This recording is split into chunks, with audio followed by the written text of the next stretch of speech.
right, my name is Blvd and we're live right here today on the with Hip Hop Boulevard. We've got all right, representing, and we're here today representing Al Pizarro and a whole crew of hip hop enthusiasts. Generations for people to understand that this is a family. My relatives are a family, people of similar mind, working together for the betterment of all. My purpose is, in regards to working with Al about the medical insurance. They call me Tony Crush, aka Tony Cole Crush Brothers. A couple of different reasons. We're trying to keep Hip Hop Boulevard growing and moving, and we're trying to still work on, which we've been trying to work on, insurance for older hip hop people. Like, you guys know who it is, MC Sticky. We are live 9 in the morning. Is it still? I'm here, supporting the situation, and we're here to know where we're going in the future, and the future plans and the stuff that we're doing and how things are coming together. All right, and you know her better from the real discussion. That's right. Okay, and can you tell us why you're here this morning? To support Al in his venture with hip hop.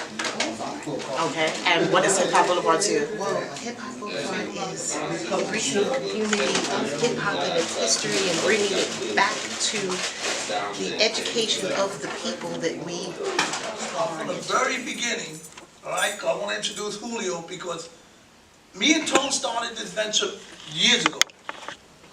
But this started with Julio making a phone call, and the reason why I'm going to bring Julio up is because Julio is he's going to make a move. And this move that he's going to make, we have to support him in this move. And you hear what I'm saying? We have to support him in this move. And we want a voice in the political realm that's speaking what we want to say, that's protecting what we want to protect, that understand our fight, because they don't understand our fight. There's not one HMO, there's not one, all these hip-hop events that everybody does here, name one. Do you have an affinity there? Do you have a health first there? Do you have any health HMOs? Do you have any banks there supporting you? Do you have anybody cutting your checks? None of them.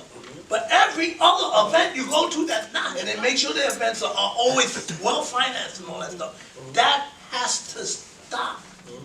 And the only way to stop it, that we become that line and say it stops. If I can't make a buck with you, all right, and I can't help you pay your bills, I can't help you with your family and all that stuff, then we're doing the same thing 46 years ago.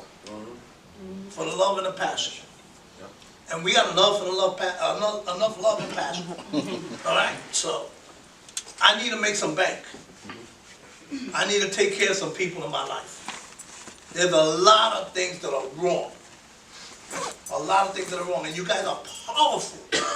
In this room alone, look at who's in this room. You're powerful. But what happens is, by yourself, you're not. All together, it's a force to be reckoned with. Everybody has their own business. Granted, everybody here is doing their own thing. Do your own thing. But understand that this company, when you're with this company, it's all of us together. It's not Al, it's not Candela, it's not Tone, right? It's not Ralphie, it's not Barry. It's all of us together. We roll as one. So even though Ruben is in Miami, Felix Summers in Miami, Ed Strickland's in DC, Kevin Black's in LA, we roll in one, as one entity. And let's make money together. So now with that, I had enough I had to say. I'm going to introduce Julio Papon from Latino Sports, and he'll tell you what he's going to do. In case you guys don't know, we every year in the marathon, about 50,000 people run the marathon, and they run miles around the state, around the city. And in the Bronx, they only came through 5 blocks. And I'm a Bronxite. I came here in 1956 behind those projects over there, Colwell Avenue. And this morning I walked here from my house on the Grand Concourse in Walton Avenue. So I've been a South Bronxite all my life. And I'll tell you a little bit about what I'm doing now, which is probably the biggest move that I made in my life. And these two guys are partly responsible for that shit, because I went around everywhere I went. I kept on hearing it. Julio, man, come on, bro. You're the one. You've been living here. So I go to guys like these guys, right? And I say, okay, I'll tell you what I'll do. I'll explore it. I'll explore it. I'll ask people. So I put it on Facebook, and we got 200 responses. Only 2 were against. 200 responses, 198 said, bro, you have to do this. This is incredible. You've been doing so many things. You're the type of guy that, you know, you say what it is, you keep it real. These 2 guys in particular, and I got you on film. I asked them, what do you think I should do? This guy said, are you crazy? Yeah. Of course you got to do this. You know, you're the type of person that we need, and you can do these things. This guy, bro, if you don't do it, I'm gonna kick your ass. You know? He's always into the martial arts, you know? So bottom line is that after 8 months of really studying this, because you have to understand, I'm giving up a lot. I give up a lot. But I'm not interested in a career. So how do I play this game? Right? Because all it is a game. Okay, if I get in, what do I need to do to make sure that we take care of ourselves? And then I'm out. That's what the mob does. That's right. Right? So this is our mob. So this is our mob. So I'm willing to be that guy, but how am I going to do this? But I have to have the support of my family. Have to have the support of my family. Because if you don't have your family, you ain't got nothing. I got 3 kids, and my wife has veto power. Right? So I go to my son, who's the youngest, who's the one at Spotify now. He said, Pa, I thought you were over with politics, man. You're always doing stuff in the community. You said you don't have to be elected to be effective. And you've been doing a lot of stuff. So why don't you stay there, man? Okay? So I said, be like that. And he said, but if you want to do this, you know, do it. You got my support. My middle daughter, I said, Taina, I'm thinking of doing it. She said, Pa, please don't get involved in politics. You know, we hardly see you. We're always trying to bring you up to Massachusetts. You don't want to come up because you don't have time, and now you get involved in politics. And you're to the left of AOC. And if they're threatening her life, they'll kill you, papi. They'll put your ass in Guantanamo. We're never going to see you. You're going to need security because you are so to the left. You invited Fidel Castro. You do this. You go to Cuba all the time. Please don't get involved in politics. Then my oldest daughter is the most spiritual one, Kimberly. And Kimberly says to me, Pa, I remember the stories of the fact that you're alive. I've been shot at 9 times. Not because I'm a criminal, but I just happened to be in the wrong place at the wrong time. And somebody's shooting at him, and I'm like, I'm sitting where you at, and he's down, so I'm trying to help him while we're both running, you know? And my daughter says, I remember some of the times when we were in the park as kids, and we had to run as children because there were gunshots. And he said, Pa, and then you made money and you didn't move. Then we made money and we all moved and we asked you to come with us. And you said, no, you're still in the South Bronx. She said, Pa, you know what? I think God wants you to stay in the South Bronx. Maybe it is that you're supposed to run for Congress. So Papi, do it. And if I have to leave Boston to come down a couple of weekends and help, I'll do it. So I did it. Wednesday, I went online and I filed the official papers. Remember, I'm running under the name of Julio because I'm straight down with the people. So this guy, do you know Julio? Yeah. That's me. Julio, I saw that was happening in our community was the fact that we didn't know how to navigate our own life when it came to health issue, when it came to finances, when it came to budgeting, a lot of different things that we needed. So if you got hurt, God forbid, lost a limb, how do you pay the rest of your bills? You never, you know, if it never happened to you, it never happened to anybody in your immediate family, you didn't navigate that, you have to learn all this stuff. But even more, how do you make the money they used to make if you can't make that money anymore? All right? Now what if you pass away, God forbid? Are you even prepared for that? How many people are not prepared for that? So I wanted to immediately attack this problem. All right, and when I talked to Manny, he surprised the hell out of me with all the information that he had for and the company that he represents. And I said, you are not the Band-Aid, you're that plug for that dam that's constantly leaking. And Manny Silva, please just tell them who you are, what you do, and everything. We're going to utilize you immediately. First of all, I grew up in Queens. I didn't grow up in the Bronx. Okay. I grew up in Carlos Barrios. You gotta move to my brother here. Don't give it a hard time. Well, he was from Kids Bay, so I went to school with Carlos Barrios in kindergarten. Carlos Barrios is considered one of the best producers of freestyle. He was in Al's record pool. That's how I met Al. And even though I was in City Sounds with Eddie Arroyo, I never missed a VIP meeting before I even got into the record pool, before I became a DJ. So I used to listen to all you guys growing up in the Bronx. I had a lot of friends in the Bronx. And I was just influenced by it. And then when I got into the music, going to his meetings, him bringing house music to the Bronx from Chicago, directly, literally, the day of, he launched it. Him fighting with Joe, I forgot his name, Moskowitz, whatever the guy from KTU was. Why can't you play hip hop? Why can't you play what you call it? What does KTU play nowadays? Only hip hop, practically, and dance. So I seen this man fight for everything and never ask for $1 in return. Always looking out for everybody. I would not be the person and the success in music that I was when I listened to Al Pizarro, Eddie Arroyo, who was my record pool. And they inspired me to open up my own record pool, which I had in the Bronx. That's how I met Julio. East Tremont, I was with Solo Union, across the street from East Tremont Diner. I had my record pool. Julio was talking about doing memorabilia and Latino sports, and he blew it right out the water because nobody else was thinking out the box. And a lot of us don't think out the box, but in the music, we do.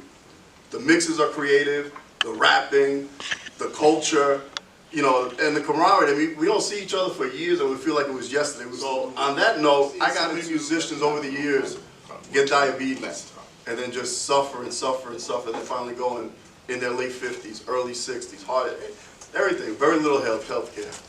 So my family personally, in the middle of April, my girlfriend's father was healthy, 72, retired, did everything right. Puerto Rican, had a cab company in Brooklyn, sold this cab company 10 years ago, bought a house in Puerto Rico, bought a house in Brooklyn, everything was paid for. Always fixing stuff, every active, never overweight, never nothing. Had some blood pressure. He gets 3 aneurysms to the head at the same time. Dies 5 days later. But luckily for his family, he had a life insurance to pay for the funeral. He has 2 houses that he left to his kids and to his wife. Not everybody's in that situation. This is the #1 district in the world of diabetes. Whether you're African American, whether you're white, whether you're Jewish, whether you're Spanish, it doesn't matter. It's this area. Lincoln Hospital, all these areas, it's unbelievable. And a lot of people don't get the proper care because we don't have the proper diet. You know, we're in the holiday season. We don't want to let go of the traditions. The lechon, the pork, and the rice and beans, the fried stuff, you know. It's crazy, but, you know, we didn't educate, you know, so their programs focus on eating and educating. And a lot of them were Latino chefs. And I got to meet a lot of these people. And I love doing it. I volunteered my time. We had a committee of a lot of influential people, a lot of great doctors from all over the area that all grew up in the Bronx. And about, I'd say probably in the middle of July, a friend of mine calls. She used to work with me with Ralph Mercado. I was fortunate to work for Ralph Mercado for many years.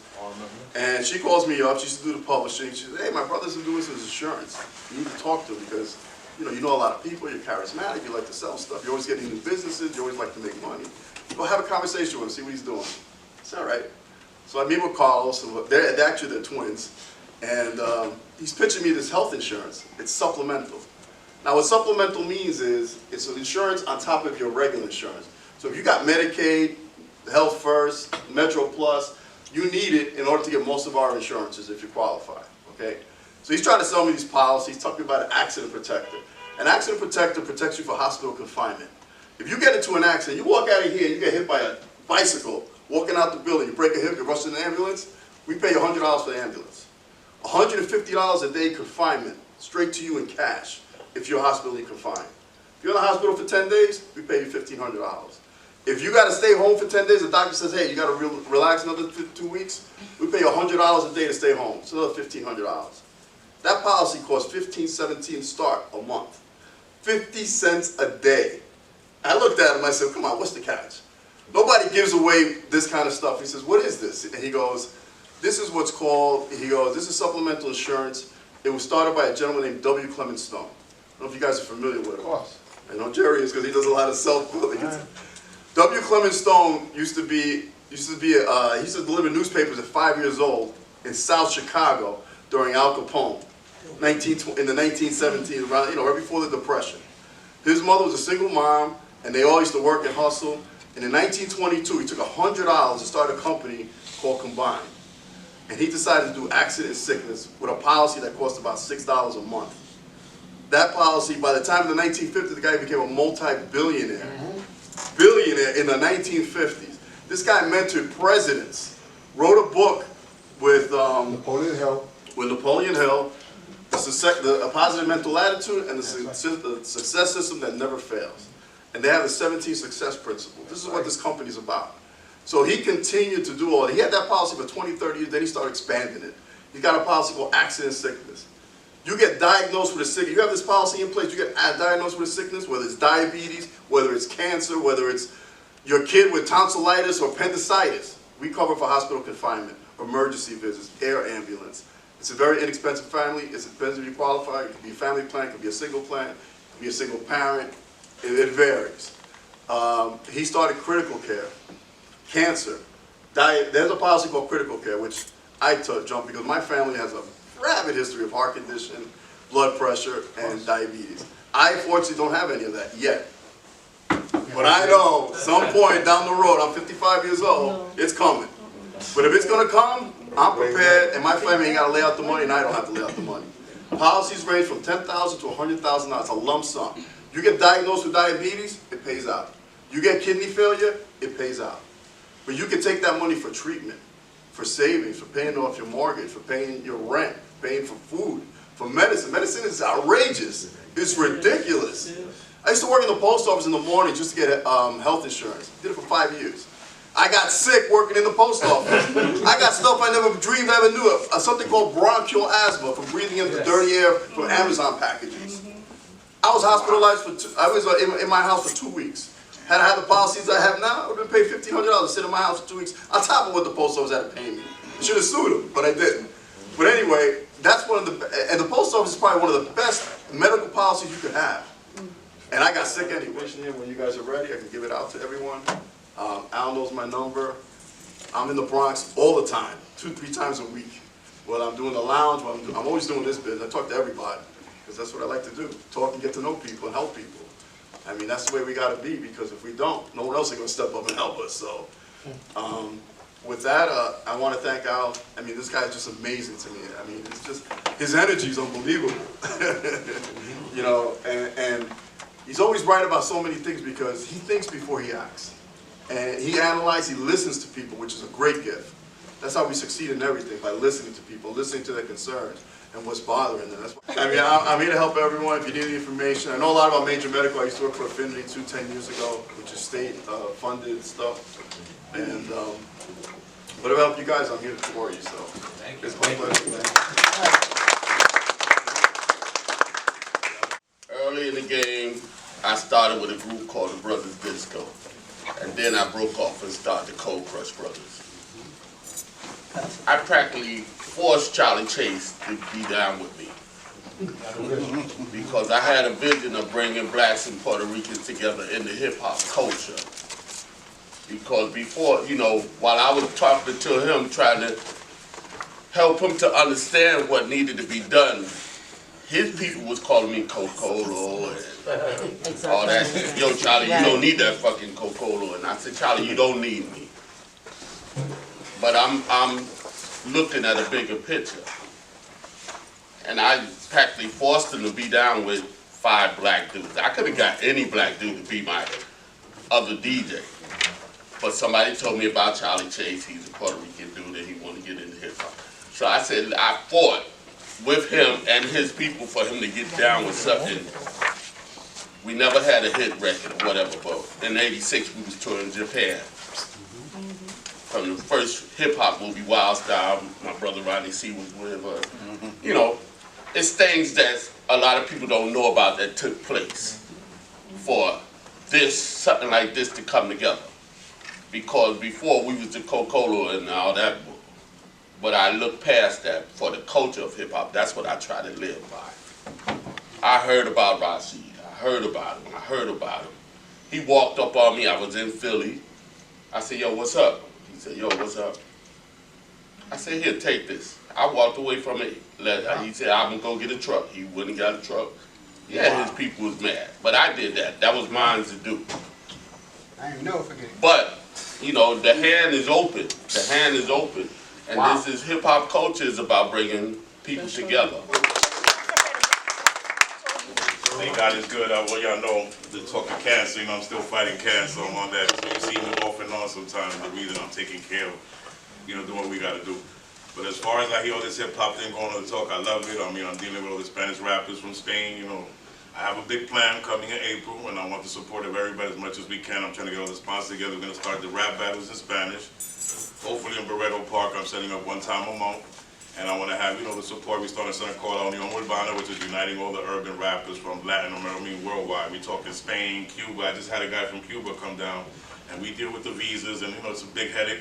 But I'm doing it. So the support I need is that, you know, the funds, again, we don't have funds to be, but we work in the plan. You know, we had SOBs. I had a capella come in from Venezuela last month.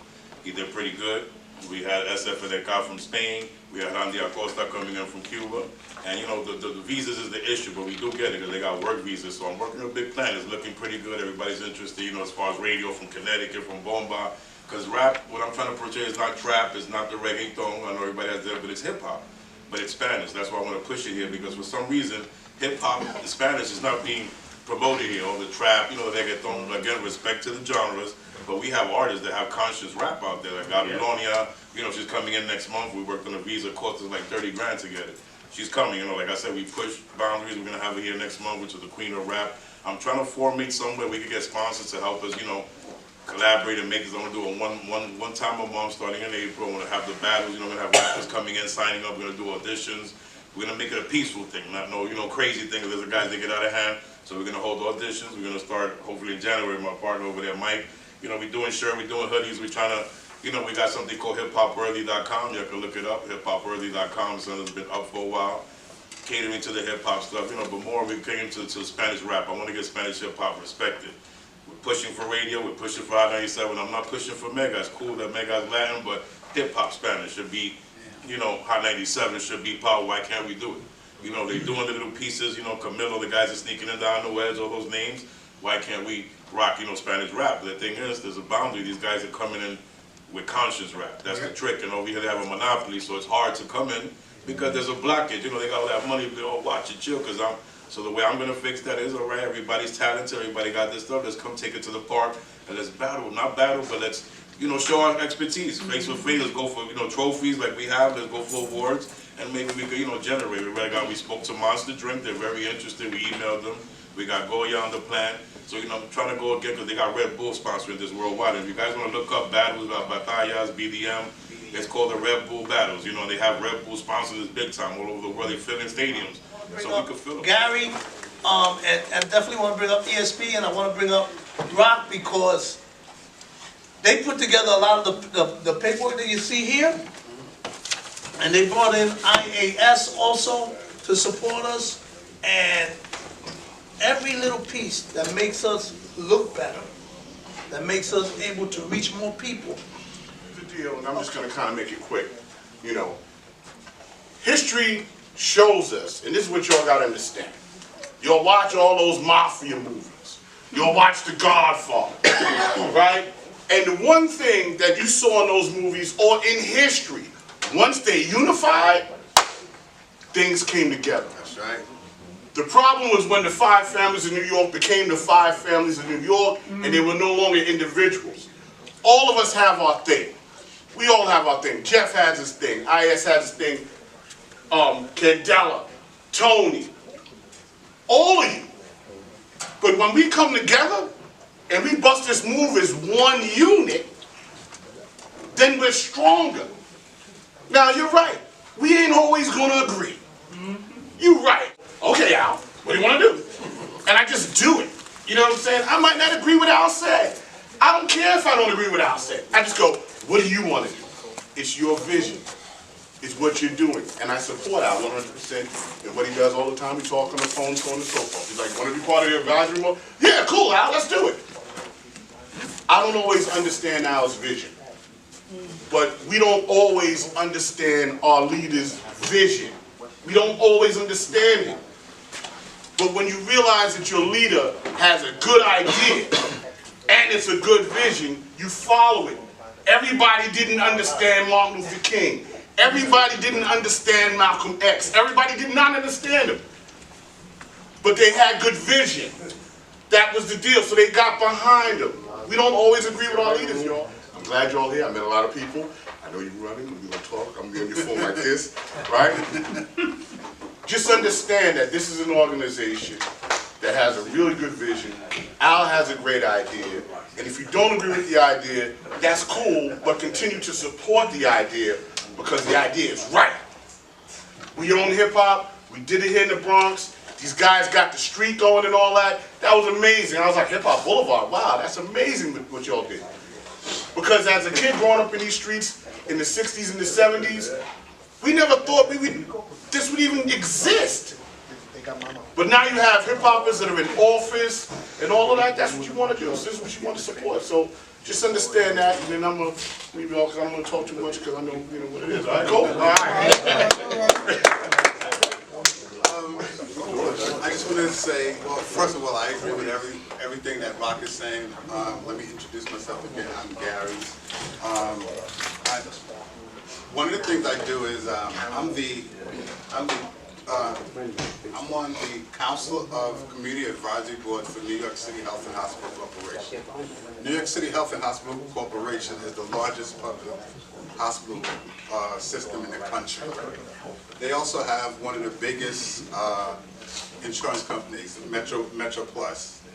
When Al came to Rock and we spoke about he wanted to do the situation in regards to trying to get some medical insurance for some of the hip-hop pioneers, I thought this would be a good fit for health and hospitals because I know by way of Metro Plus, what they do is they're looking to do a lot of outreach.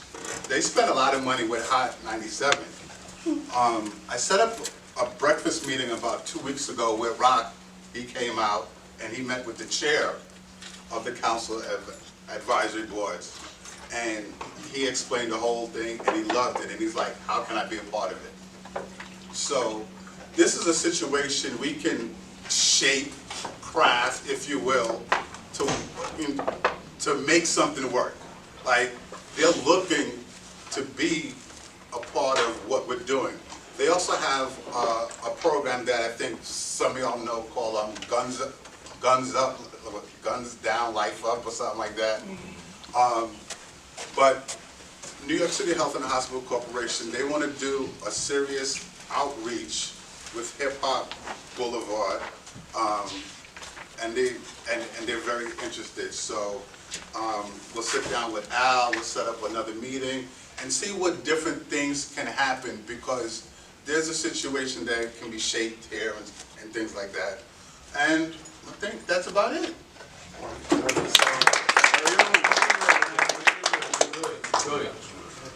Good morning, I'm ESP. I didn't know I was going to speak. Thanks for putting me on the spot. But you know what? As a performer, you should always be ready to be ready.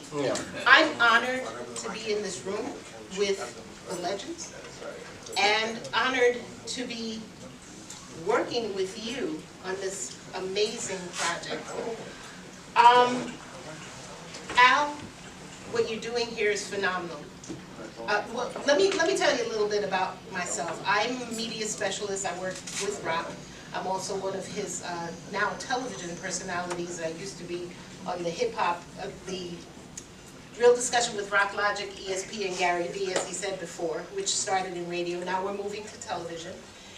We are prepared to spearhead your campaign and anyone else in this room that has a media project. This is what I do. I work with copy, I work with media in print, and also promote for television as well. That's really where my role for you comes in. So if you have the ideas and you get them to him, I'll get it out, I'll help you put it together and put it in a way where we can present it to the public to get your ideas across. As I said, I didn't know I was speaking today. I'm usually not the front person, that's the front person. I'm the behind the scenes person. I create the words or recreate your words. I'll take the pictures and recreate the pictures for you to be put in a presentable fashion to be put out into the media. With that said, I'm here for you. I'm always going to be behind you. And I'm excited and ready to work for you. Hey, girl. So with that said, I want to thank everybody that's able to watch and listen to what we're talking about. our thing is just about, let's just do it. Let's just do it. Let's not talk about it, We don't have that much Let's time do it. around you. Yeah, oh, we're old. all right? Thank you so much, and we all thank you. We don't have much